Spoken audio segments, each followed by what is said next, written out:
নমস্কার, আপনারা দেখছেন দি bengalpress.com। আপনাদের সঙ্গে আমি রঞ্জিত কুন্ডু।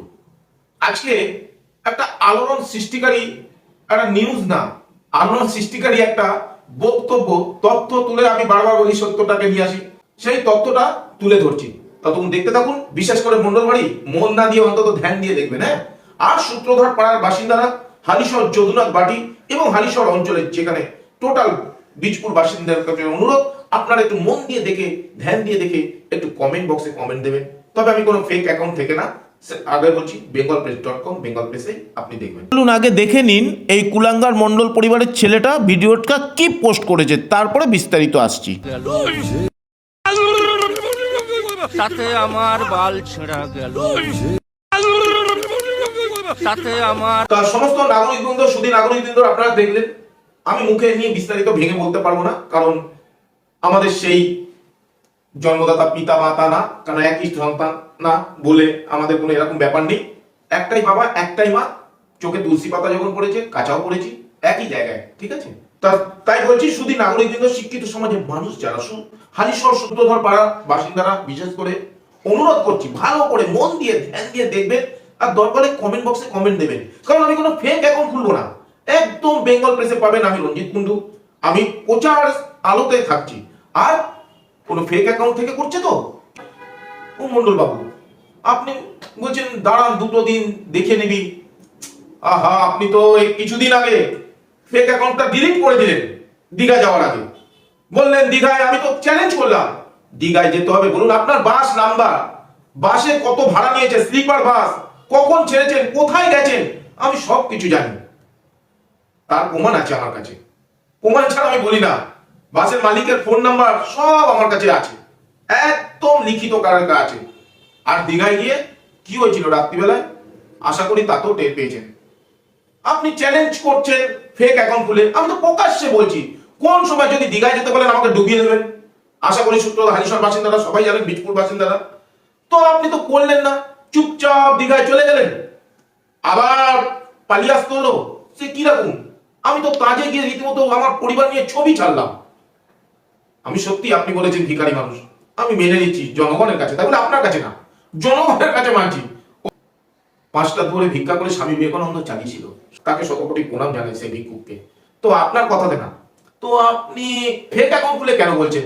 সরাসরি বলুন। আর আমার মতো তাজ বেঙ্গলে গেছি, সরাসরি কি সুন্দর আমার মিসেসের ছবিটা দেখেছেন একবার?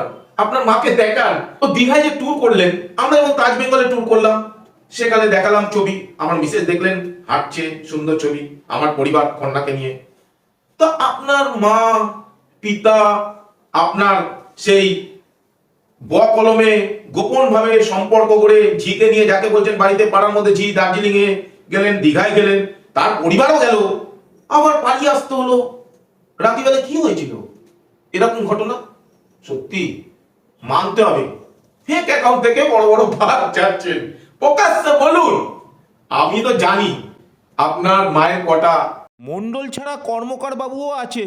কোন সম্পত্তি, যাদের এরকম প্রেস আমাদের মতো দেখলেন। তো আমার মিসেসকে ছবি নিয়ে আমি পরিষ্কার বলছি, আপনি একটাও ছবি ছাড়লেন না দীঘার ট্যুর।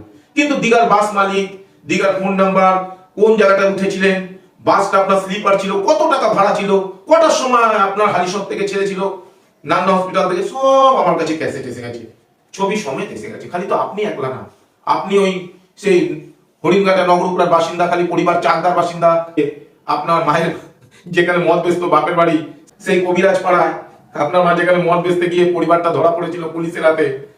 তাই বলছি, টোটাল আপনারা যারা দেখছেন, শুধু নাগরিক বৃন্দদের বলি, এই যে ফেক অ্যাকাউন্টটা না, আমি দায়িত্ব নিয়ে বলছি, এটা মন্ডল পরিবারের। তাছাড়া আমি দায়িত্ব নিয়ে বলছি, হালিশহরে এরকম বাসিন্দা জন্মায়নি, একমাত্র এই পরিবারটাই জন্মেছে। আর আমরা কিন্তু পরিবার কাছড়া পাড়ায় রুটিওয়ালা বলে এক ডাকাতে চেনে, ও লিখছে না কিস্তি পাওয়ার হ্যান ত্যান, সে ফেক অ্যাকাউন্ট থেকে বলছে। এবার আপনারাই বিচার করুন। আমি তো সরাসরি চ্যালেঞ্জ করছি, দীঘায় যাবে বলেছিল, আমি দীঘায় যেতে রাজি ছিলাম, 24 ঘন্টা টাইম দিয়েছিলাম। আবার উনি কি ফেক অ্যাকাউন্ট থেকে বলে দাঁড়া দুটো দিন পর দেখতে পারবি, আর বাদ বাকি যা লিখেছে আপনারা পড়ে নেন, আমি বিস্তারিত যাব না।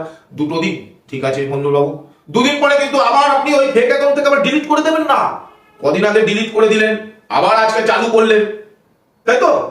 সত্যি মানতে হবে, আপনাকে ভয় লাগছে। আমার ভীষণ ভয় লাগছে। যেমন ভয় পেয়েছিলেন একবার, চলুন একটু দেখে নিতে, একটা বই দেখেছিলেন অনুসন্ধান, চলুন আমজাদ খানের একটা বই দেখে নেন। বলো হরি বল হরি বল, বলো হরি বল হরি বল, বলো হরি বল। ফেসে গেল কালীরামের ঢোল, বলো হরি বল হরি বল, বলো হরি বল। ফেসে গেল কালীরামের ঢোল, হরি বল হরি বল হরি বল। ওরে ধর কে লোকে, ওরে ধর পালালো পালালো, ওরে ল্যাজ ঢুকিয়ে পালালো পাগল, ওরে পাগলটা ল্যাজ ঢুকিয়ে পালালো তো দেখলেন বইটা আমজাদ খান। তবে আপনারা যারা শিক্ষিত সমাজের মানুষ, সিনেমাটা কিন্তু বাস্তব একটু অন্তত এই মাটি থেকে নেয়। এই জন্মদাতা ভিটে মাটি, যা মানে আমাদের মাটি থেকে যে ইতিহাসটা আমরা পৃথিবীতে, সেই ইতিহাসটা একটু নিয়ে একটা নাম দিয়ে ফ্যাক্টটা তারপরে 3 ঘন্টা তৈরি করে, যে ডাইরেক্টর না অনেক মাথা ঘামাতে হয়। তবে বাস্তব ছাড়া কিন্তু বই হবে না। তিলকে তাল করে কিন্তু বাস্তব, যেটা আমিও বলছি বাস্তব। ও মন্ডল বাবু, আপনার হেলমেট দৌড়টা এবার একটু পাবলিকদের দেখিয়ে দিই। হেলমেট পরে পালাতে হচ্ছে। আমি তো কোনোদিন হেলমেট পরে, আমি তো আজ পর্যন্ত এরকম রিপোর্টারদের কাছে পালাতে হয়েছে অনেক খবর দেখি। আপনাদের এত সাহস, এত সুন্দর ফেক অ্যাকাউন্ট খুলে আপনি ছাড়ছেন, তারপরে তো যা ফাটাবেন বলছেন। দাদা একটু কাইন্ডলি রিকোয়েস্ট করছি, একটু অরিজিনাল এরকম প্রকাশ্যে বলুন না, অন্তত সিনেমাটিকে করে বলুন। আমি এই মন্ডল ছেলে একমাত্র সন্তান বলছি, দেখুন আমি এখানে আমি ভয় পাচ্ছি। আমার হার্ট কিন্তু তবে মানে দুর্বল কিনা দেবী সেটিক ডাক্তারকে দেখাবো, ফিজটা দেখি ভগবান জোগাড় করে দিলে দেবী সেটিকে দেখাবো, হার্টটা দেখাবো। আপনার এই ফেক অ্যাকাউন্ট দেখে না আমি খুব ভয় পেলাম আজকে, তাই একটু দর্শক বন্ধুদের জানালাম। আপনাদের আশীর্বাদ নিয়ে থাকছি, আমি খুব happy, I am very happy. তবে এই পাস মন্ডল বাবুর মতো কিন্তু ফেক অ্যাকাউন্ট খুলে বলছি না আমি মাধ্যমিক পাস হ্যান ত্যান, আমি সত্যি এই পাস। তো আশা করি দর্শক বন্ধুগণ আপনারা দেখলেন সে হেলমেট পরে কিভাবে পালাতে হচ্ছে, কুকুরকে দেখাচ্ছে রাস্তায় সাংবাদিকদের। সাংবাদিকরা তো যেভাবে তুলে ধরেছে, থ্যাংক ইউ জানিয়েছি। আদার্স পাবলিক, এমনকি বারাকপুর কোর্টেও সত্যি কথা মানে ধন্যবাদ জানিয়েছে। আপনারা যারা দর্শক বন্ধুগণ আপনারা খোঁজ নেবেন, আপনাদেরই হালিশহর বাসিন্দারা ল, সে আবার গিয়ে জিজ্ঞাসা করছে সেই উকিলকে, এই তুই বাইরে দিয়েছিস জানিস কি সব? লয়ার একদম মানে ওনার বডিগার্ড না, পুরো জীবন সঙ্গী হয়ে গেছে ওনার লয়ারও। সেনপাড়ার বাসিন্দা উনি, আপনারা সব জানবেন। ওনার বায়োডাটা আমার কাছেও আছে, হ্যাঁ খুলবো। তাই বলছি আপনাদের জনগণের সাক্ষী রেখে বলছি, আমি প্রকাশ্যে বলছি, মনোবাবু আপনি তাহলে টাইম দিচ্ছেন কিন্তু দিনটা বলছেন না, খালি দুদিন একটা ডেট বলে দিলে ভালো হতো, ডেডলাইন। যেমন আপনারা সিকেস দিচ্ছেন কোর্টে উকিল বাবুকে টাকা দিয়ে, এরকম একটা ডেডলাইন একটা চিঠি পাঠিয়ে দেবেন আর একবার। আরে বাবা আমরা তো প্রস্তুত আছি, আমি তো বলছি যার শুরু আছে তার শেষ আছে।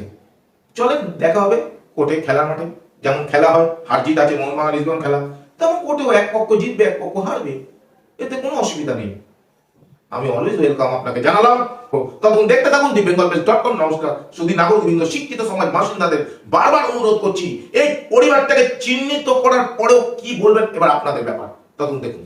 আমার ছেলে ফুটো কেসে হারিয়ে গেছে। ফুটোর চক্কর তো আজকের নয়, ছোটবেলা থেকে ফুটো দেখলেই দৌড়াবে। কার বিয়ে দেবে? তোমার ছেলে? ওর যা ফুটোর দোষ না, 2 মাস অন্তর অন্তর বিয়ে দিতে হবে।